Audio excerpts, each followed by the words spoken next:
छात्रों नमस्कार।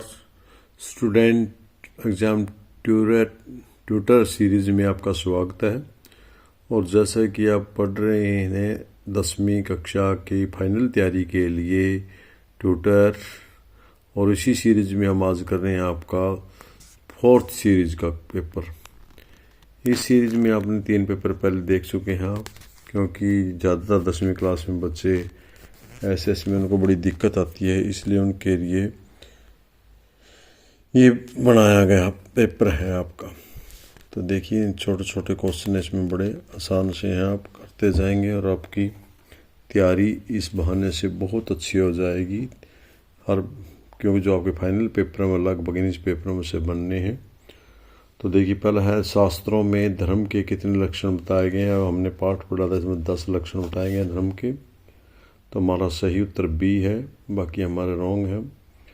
त्रिरत्न का संबंध किस दर्शन से है। वैदिक दर्शन में आया था ना ये पाठ में। तो देखिए यहाँ जैन धर्म, बौद्ध धर्म, यहूदी दर्शन, पारसी दर्शन, जैन धर्म में 3 रत्नों का जिक्र किया गया था। हमारा उत्तर ए सही है।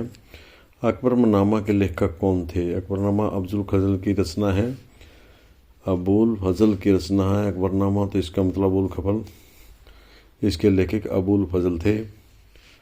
इसके मोहनजोदड़ो किस प्रांत में है। ये सिंध प्रांत में है। मोहनजोदड़ो जब भारत एक था तो उसके सिंध प्रांत में था ये।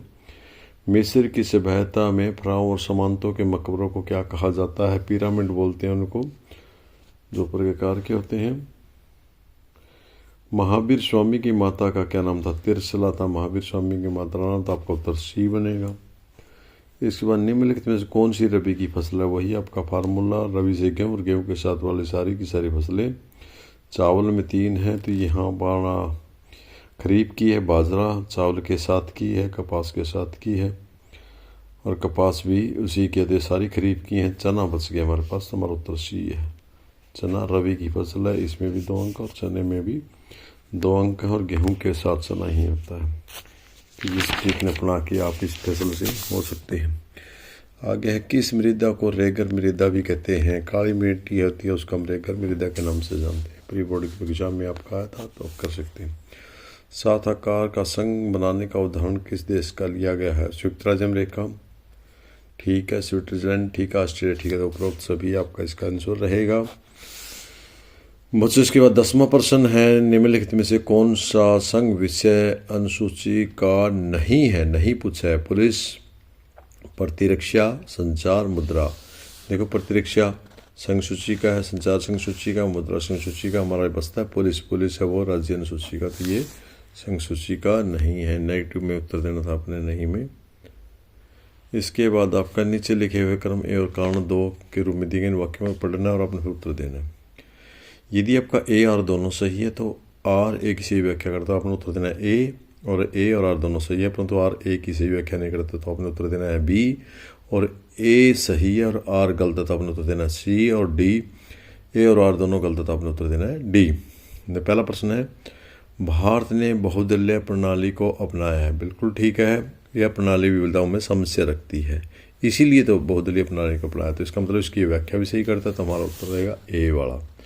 तो आप यहाँ इस प्रश्न का ए उत्तर लिखेंगे। आप यहाँ उत्तर ए लिख सकते हैं इसके उत्तर के आगे। 12वां प्रश्न, वर्ष 2023 में भारत में कितने राजनीतिक दलों को राष्ट्रीय दल की मान्यता प्राप्त थी। 7 दल थे। सॉरी 1923 की बात है। 2023 में भारत में कितने राजनीतिक दलों को राष्ट्रीय दल के रूप में मान्यता प्राप्त थी। अब तो 7 है, 6 थी, 23 तक है। 23 तक 6 थी, अब 7 हो चुकी है। एक राजनीतिक दल में कितने प्रमुख हिस्से होते हैं। एक राजनीतिक दल के कितने प्रमुख हिस्से हो सकते हैं। राजनीतिक दल के 3 हिस्से होते हैं। ये आपका उत्तर ठीक रहेगा। प्राथमिक संसाधनों का उपयोग करके एक वस्तु का उत्पादन खालिस्तान क्षेत्र की गतिविधियां हैं। प्राथमिक साधनों का जहाँ भी उपयोग होता है वो प्राथमिक क्षेत्र होते हैं, उद्योग होते हैं, वो द्वितीयक होते हैं, और सेवाएं तृतीयक में आती हैं। सूचना प्रौद्योगिकी किसी में, इसलिए हमारा उत्तर ए सही है इसका। सामान्यतः किसी देश का विकास के आधार के पर निर्णय किया जाता है। प्रतियोगिताएं शामिल की जाती है, और स्वच्छता दरवीय लोगों में स्वास्थ्य स्थिति, ये तीनों देखनी पड़ती है। किसी देश का विकास देखना तो हमने तीनों चीज़ों पर डिपेंड करता है। तीनों चीज़ों को मिलाकर ही उसके देश के विकास का अध्ययन कर सकते हैं। उसी प्रकार 11वें प्रश्न जैसा ही आपका प्रश्न फिर आ गया है। यदि आपका ए आर दोनों सही है तो है और तथा आर ए की सही व्याख्या करता उत्तर ए देंगे। ए और दोनों सही है परंतु आर ए की सही व्याख्या नहीं करता तो आप बी देंगे। ए सही है आर गलत है तो आप सी देंगे और दोनों ही गलत हैं तो आप डी उत्तर देंगे। पहला प्रश्न आपका, ग्रामीण क्षेत्र में आज भी लोग ऋण के अनौपचारिक स्रोत पर निर्भर है। बिल्कुल ठीक बात, आज भी लोग साहूकार से लेते हैं, भाईचारे में एक दूसरे से उधार ले लेते हैं, उनके पास ज़रूरी कागजात नहीं होते हैं। इसीलिए ये उसकी व्याख्या करता है उन लोगों को क्यों लेते हैं उनसे, क्योंकि उनके पास बैंक पे लेने के लिए कागज नहीं होते, कार्रवाई नहीं होती, अर्थात ऋण लेने के लिए उन्हें फॉर्मेलिटी करने के लिए पूरे कागजात उपलब्ध नहीं होते हैं और साहूकार ऋण पर लेने के लिए कागजों की आवश्यकता नहीं पड़ती। प्रति व्यक्ति, अगला प्रश्न 17वां, प्रति व्यक्ति आय को खालिस्तान भी कहा जाता है। तो प्रति व्यक्ति को औसत आय के नाम से भी हम जानते हैं, तो हमारा ए उत्तर है। बाकी पे आपने ध्यान नहीं देना है ज़्यादा, जो आपका प्रश्न बनता है उसी को देखें, बाकी ज़्यादा। भारत में किस राज्य में काजीरंगा उद्यान स्थित है? ये असम में है, काजीरंगा असम में है। ये सारे के सारे आपको एक दिन राष्ट्रीय उद्यान थे को करवाए गए थे, एक राजस्थान में भी था, आज काजीरंगा की बात आती है, असम में है। बेल्जियम की आबादी का कितने प्रतिशत हिस्सा फ्लेमिश में रहता है? क्योंकि बेल्जियम का सबसे ज़्यादा 59% हिस्सा वो सारा फ्लेमिश इलाके में ही रहता है, तो 59% है इसका, ये आपने ध्यान रखना है। मानव विकास की रिपोर्ट जारी कौन करता है? मानव विकास की रिपोर्ट UNDP के द्वारा जारी की जाती है। तो ये आपके कुछ प्रश्न थे याद रखने वाले।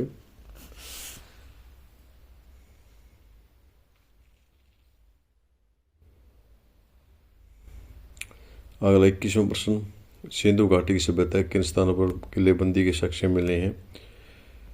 कालीबंगा, लोथल, बनावली, धोलावीरा। ये 4 क्षेत्र दे रखे, आपका 2 नंबर का प्रश्न था। जैन परंपरा में दिगंबर व श्वेतांबर किसे कहा जाता है?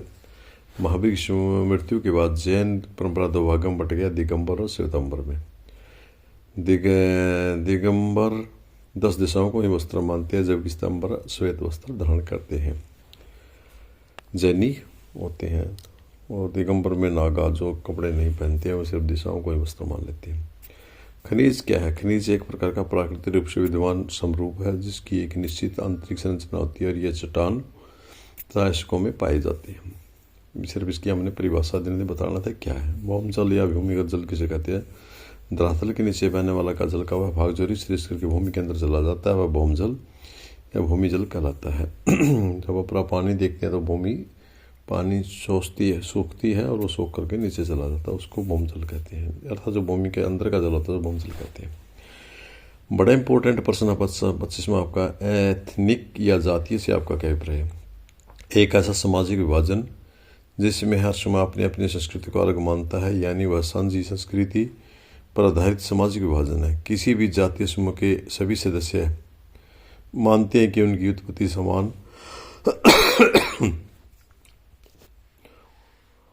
उत्पत्ति समान पूर्वजों से हुई है और इसी कारण उनका शरीर की बनावट और संस्कृति एक जैसी है।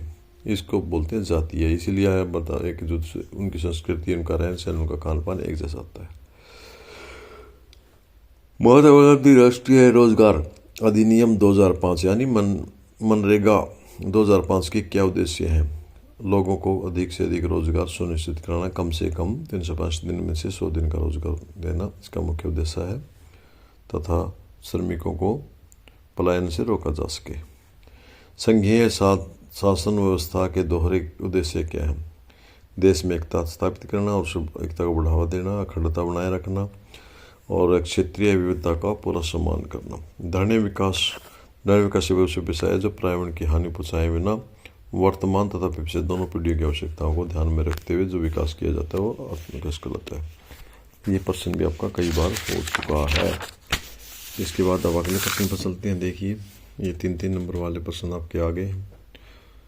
ये सरस्वती सिंधु सभ्यता एक पार्ट है, केस स्टडी पैसेज है। इसमें से हम देखते हैं सरस्वती सिंधु सभ्यता का समाज अनेक वर्गों में विभाजित हो रहा था। नर्क को दुर्ग क्षेत्र और आवासिक क्षेत्र 2 में विभाजित किया जाता है। दुर्ग क्षेत्रों में संपन्न व्यक्ति या शासक वर्ग निवास करता। धोलावीरा के दुर्ग क्षेत्र के 2 भागों में बांटा गया, जिसमें संभवतः एक में शासक और दूसरे में महत्वपूर्ण प्रशासनिक अधिकारी रहते होंगे। दुर्ग के क्षेत्र में सुरक्षा और विशेष सुविधाओं का ध्यान रखा जाता था। आवासीय क्षेत्र में व्यापारी, सैनिक अधिकारी शिल्पी मजदूर रहते थे। धोलावीरा में इसी वर्ग के लोग भी दो अलग अलग आवासीय क्षेत्रों में रहते थे। रेडप्पा और मोहनजोदड़ो में आवासीय क्षेत्र रक्षा प्राचीर भी गिरे हुए नहीं थे, किंतु कालीबंगा, लोथल, बनावली, धोलावीरा में किलेबंदी के साक्ष्य मिले। ये पैराग्राफ आपके पास केस स्टडीज केस को करके आपने कुछ प्रश्नों के उत्तर देने हैं। कई बार इस प्रकार सरस्वती सिंधु सभ्यता की विशेषताएं पूछी जाती हैं, तो वो इस प्रश्न में से उत्तर बनाया जा सकता है। पहला प्रश्न, सरस्वती सिंधु सभ्यता के नगरों को कौन से दो भागों में बांटा गया था? एक नरक दुर्ग क्षेत्र और दूसरा आवास क्षेत्र। में दुर्ग का क्षेत्र था, नगर को दुर्ग क्षेत्र और आवास क्षेत्र दो भागों में बांटा हुआ था। तो सबसे शुरू की लाइन में ही है आपका ये नगर को। दूसरी लाइन देखिए, मैं अंडरलाइन कर देता हूँ आपको समझाने के लिए। यहाँ से लेके आपका उत्तर और यहाँ तक था इसका उत्तर। ओके, ये प्रश्न नंबर 1 का। दूसरा है आपका आवासीय क्षेत्र में कौन रहता? आवासीय क्षेत्र में इसमें आता प्रशासनिक अधिकारी। यहाँ से प्रशासन अधिकारी,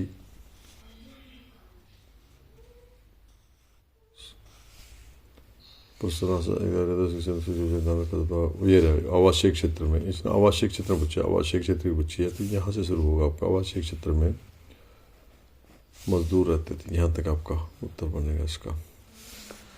इसके बाद आपका तीसरा प्रश्न, किलेबंदी के साक्ष्य किन स्थानों पर मिले? किलेबंदी के साक्ष्य बनावली, धोलावीरा, कालीबंगा और लोथल में मिले।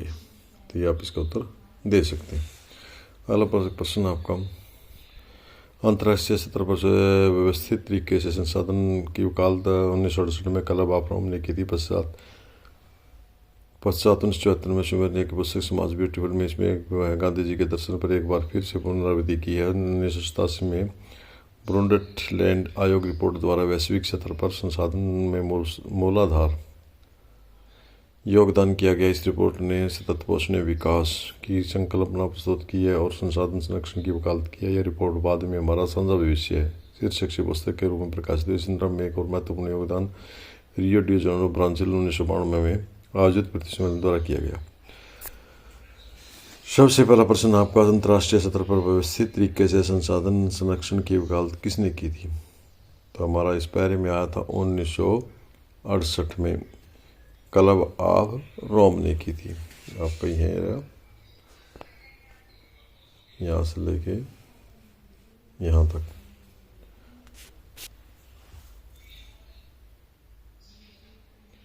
सुमे सर ने अपनी किस पुस्तक में संसाधन संरक्षण पर गांधी जी की विचारधारा को दोहराया था? Small is beautician. ये पुस्तक में स्मॉल एंड ब्यूटीफुल, बस आप इतना ही लिख दे, काफ़ी है। सतत पोषणीय विकास का अर्थ बताइए। तो इसमें हमारा बार बार प्रश्न आता है, तो पोषणीय विकास की संकल्पना। वैसे भी आप इसका उत्तर बना के दे सकते हैं। ऐसा विकास जो पर्यावरण को नुकसान पहुंचाए बिना भविष्य की पीढ़ी को ध्यान में रखते हुए किया जाए, सतत पोषणीय विकास कहते हैं। नेक्स्ट पैराग्राफ, अगला केस स्टडी 31वां। वर्ष 1948 में श्रीलंका स्वतंत्र राष्ट्र बना। सैन्य समुदाय के नेताओं ने अपनी संख्या के बल पर शासन प्रभुत्व जमाना चाहा। इस कारण लोकतांत्रिक रूप से निर्वाचित सरकार में सैन्य समुदाय की प्रभुता कायम करने के लिए अपने भूषण के परिस्थितियों के तहत कई कदम उठाए। वर्ष 1956 में कानून बनाया गया, जिसके तहत तमिल को दरकिनार करके सहेलियों को मात्र राजभाषा घोषित किया कर दिया गया। विश्वविद्यालयों और सरकारी नौकरियों में सहेलियों को प्राथमिकता देने की नीति भी चली। नए संविधान में यह प्रावधान भी किया गया कि सरकार बौद्ध को मत को संरक्षण में बढ़ावा देगी। एक एक करके आए इन सभी सरकारी फैसलों से श्रीलंकाई तमिलों को नाराजगी और शासन को लेकर के उनमें बेगानापन को बढ़ाने लगा कि बौद्ध धर्म स्वावलंबी शैलियों के नेतृत्व वाली सरकार, राजनीतिक पार्टियां उनकी भाषा, उनकी संस्कृति को लेकर असंवेदनशील है। उन्हें लगा कि संविधान और सरकार की नीतियां उन्हें समान रूप से अधिकार देने में पथ में नहीं है। इसीलिए वहाँ पर गृह युद्ध हुआ था। ये गृह युद्ध के कारण है। यदि गृह युद्ध का प्रश्न पूछ रखा तो वहीं हम इनके बारे में लिख सकते हैं। पहला प्रश्न है, श्रीलंका में बहुसंख्यावाद संबंधी समुदाय की पहचान कीजिए जिन्होंने बहुसंख्या के बल पर प्रभुत्व किया था। सैन्य समुदाय था, सीधी सी बात हमने पढ़ा अभी सैन्य समुदाय। इसके बाद श्रीलंका में बहुसंख्यावाद द्वारा सत्ता हासिल करने के बाद अल्पसंख्यक समुदाय में किस प्रकार का दमन किया गया? सरकारी अधिकारों का बिल्कुल किया गया। सरकार नौकरी में कम अवसर दिया। तमिलों को नहीं, हाँ बिल्कुल। अल्पसंख्यकों को राजनीतिक उद्देश्यों को पूरी तरह समाप्त कर दिया, बिल्कुल ठीक है। तो उपरोक्त सभी ये तीनों को तीनों किए गए थे, इसलिए हमारा उत्तर डी रहेगा। श्रीलंका में बौद्ध मत को बढ़ावा देने की नीति कब अपनाई गई? 1956 में अपनाई गई थी। पैरे में आया है आपका, अभी हमने पैसेज पढ़ा था 1956 में, तो पैसेज में आपका आया था ये 1956 में। एक कानून बनाया गया जिसके तहत तमिल को दरकिनार कर दिया था। कानून बना करके तमिल को एक तरफ कर दिया और अपने फायदे में लिए, बौद्ध मत को बढ़ा दिया। अगला है अपना इकोनॉमिक्स में से,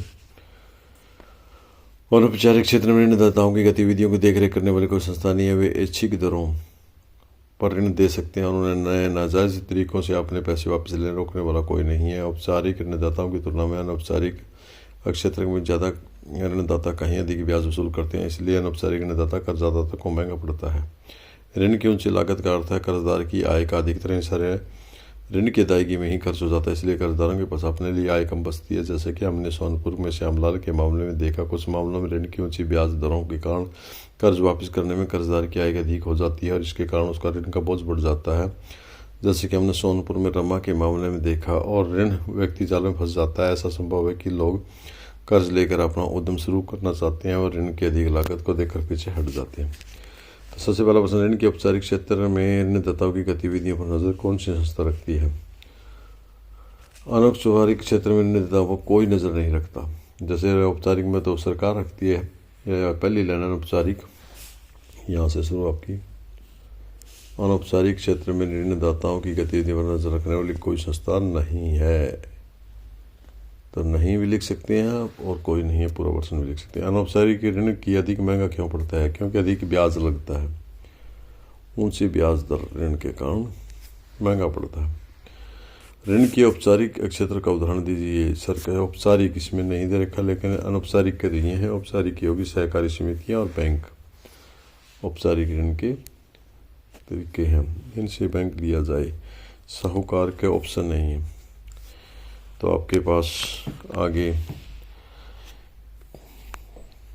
3 नंबर वाले क्वेश्चन है आपके।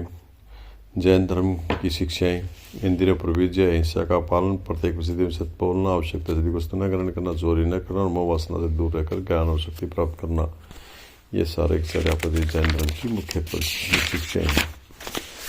अगला प्रश्न आपका, प्रांतीय दल का वर्णन। प्रांतीय दल, भारत में 7 राष्ट्रीय दलों के अतिरिक्त अन्य जितने भी दल हैं सारे के सारे प्रांतीय दल हैं। प्रांतीय दलों की मान्यता, प्रांतीय दल के रूप में मान्यता दी गई निर्वाचन आयोग ने सभी दलों को। आमतौर पर एक क्षेत्रीय दल भी कहा जाता है, जैसे शिरोमणि अकाली दल, शिवसेना आदि, जेजेपी। किंतु कुछ दल अपनी विचारधारा की दृष्टि में अखिल भारतीय दल भी है, किंतु इन्हें कुछ क्षेत्रों में सफलता मिल पाई है। उदाहरण के लिए समाजवादी पार्टी, राष्ट्रीय दल पार्टी राष्ट्रीय स्तर पर राजनीतिक संगठन है। बहुउद्देशीय परियोजना किसे कहते हैं? इसके कोई लाभ बताओ। नदियों पर बांध बनाकर एक साथ कई उद्देश्यों को दी जाती है, उन्हें बहुउद्देशीय परियोजना कहते हैं। इनसे क्या लाभ है? जलद विद्युत मिलती है, बाढ़ और सूखे पर नियंत्रण होता है, मछली पालन पर्यटन को बढ़ावा मिलता है, कृषि के लिए जल होता है और जल समय समय पर जल मिलता रहता है। समय सहायता समूह किस प्रकार कार्य करते हैं? समय सहायता समूह ग्रामीण क्षेत्र में गरीब, विशेष करके गरीब महिलाओं को अपने छोटे छोटे समूह में संगठित करने और उनकी बचत पूंजी को एकत्रित करने पर आधारित है। एक विशेष समय सहायता समूह में एक दूसरे पड़ोसी 15-20 सदस्य होते हैं और ये सदस्य आपस में मिलकर के काम करते हैं। सदस्य नियमित रूप से मिलते हैं और बचत करते हैं। प्रति व्यक्ति बचत 25 रुपये से लेकर 100 रुपये या इससे अधिक हो सकती है। यह परिवारों की बचत करने की क्षमता पर निर्भर करता है। सदस्य अपनी आवश्यकताओं को पूर्ण करने के लिए छोटे कर्ज समूह से कर्ज भी ले सकते हैं। अब आपके हैं ये 5 नंबर वाले बड़े प्रश्न। स्वतंत्रता आंदोलन और स्वदेशी बहिष्कार आंदोलन क्यों महत्वपूर्ण थे? स्वतंत्रता आंदोलन में विदेशी और बहिष्कार आंदोलन क्यों महत्वपूर्ण थे? बाल गंगाधर तिलक ने स्वदेशी और बहिष्कार आंदोलन नामक दोनों में शस्त्रों का विशाल प्रयोग किया। लॉर्ड कर्जन ने भारतीयों को फूट डालने के लिए बंगाल का विभाजन कर दिया था, इसलिए महत्वपूर्ण थे। इसके विरोध में उदारवादियों और धार्मिक जोरदार प्रदर्शन किया। स्वदेशी और बहिष्कार आंदोलन का प्रारंभ हुआ। स्वदेशी वस्तुओं का प्रयोग पर बल देने पर लोगों में राष्ट्रीय भावना पैदा हुई। विदेशी का बहिष्कार किया और स्वदेशी वस्तुओं का बनाया गया। विदेशी वस्तुओं का बहिष्कार किया गया, उनकी होली जलाई गई।